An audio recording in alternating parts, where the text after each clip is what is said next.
Cette journée est très importante parce que intersyndical, interprofessionnel, tous les partis de gauche appellent à résister à la déferlante de Sarkozy. Ça s'est jamais vu depuis 1966. Donc c'est tout à fait symbolique, 2 ans en mai 68. Bref, l'unité de la gauche est indispensable pour faire échec à la politique de Sarkozy. Voilà, donc cette première journée est très importante et j'espère sera suivie d'autres mobilisations et que les partis politiques de gauche donnent une perspective crédible à cette mobilisation.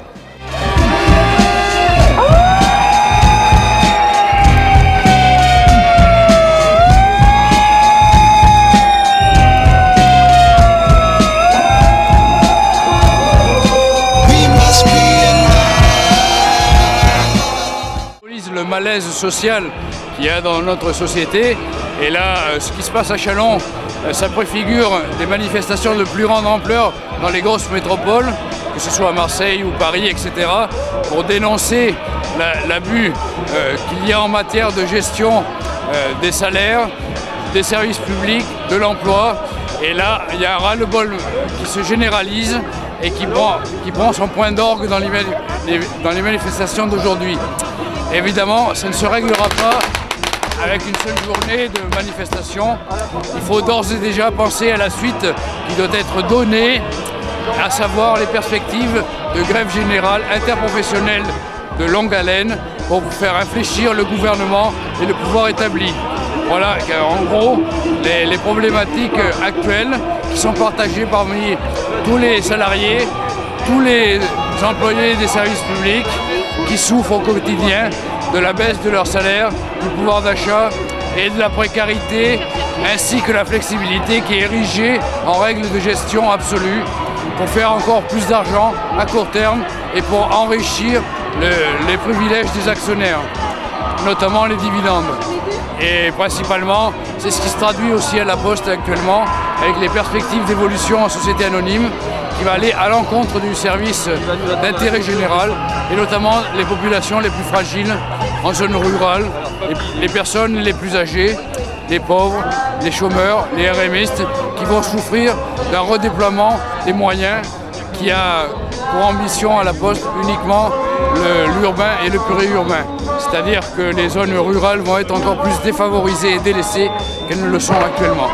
Donc pour tout cela, aujourd'hui, le personnel, les salariés, les chômeurs, les précaires manifestent leur mécontentement pour dire stop, aujourd'hui, prenez en considération la problématique et le mécontentement et trouvez une politique vraiment sociale dans une conjoncture où, bien évidemment, il faut mettre en œuvre tous les moyens pour que les plus démunis soient considérés à leur juste valeur.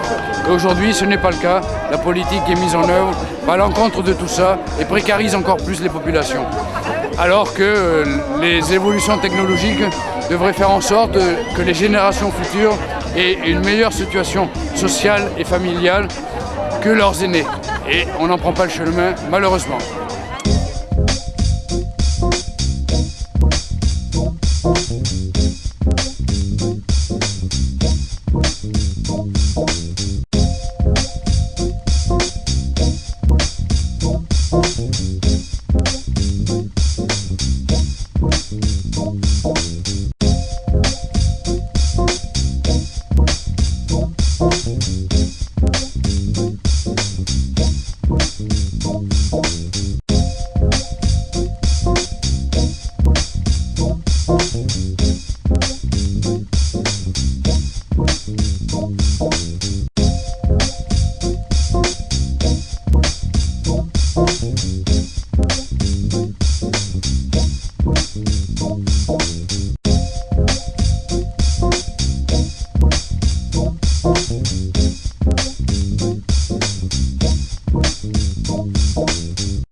Oui, donc c'est un bon démarrage de mouvement. Si M. Sarkozy ne voyait rien, à mon avis, il n'aura plus besoin de lunettes. Les manifestations sont nombreuses, puissantes. À Châlons, On a rarement vu ça. Pour ma part, je ne me souviens pas d'une telle mobilisation.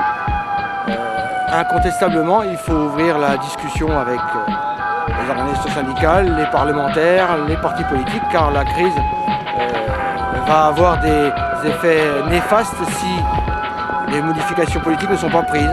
Il faut augmenter les salaires, c'est ce que j'ai entendu tout au long de la manifestation.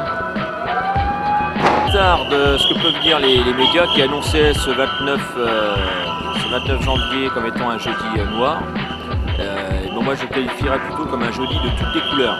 Toutes les couleurs parce que c'est un jour d'action nationale à l'appel de toutes les confédérations syndicales. Donc qui ont élaboré une plateforme commune avec un ensemble de revendications et de propositions qui se déclinent en 5 thèmes. Et qui tente à sortir de la crise et surtout qui propose un ensemble de mesures pour que les conséquences de la crise ne soient pas subies par les seuls salariés. Et de toutes les couleurs parce qu'il y a effectivement le soutien de toutes les forces de gauche de notre pays. Donc on le voit pour Châlons, c'est un succès pour cette journée, un soutien massif et ça renforce notre action pour aller encore dans d'autres actions pour soutenir toutes ces revendications syndicales.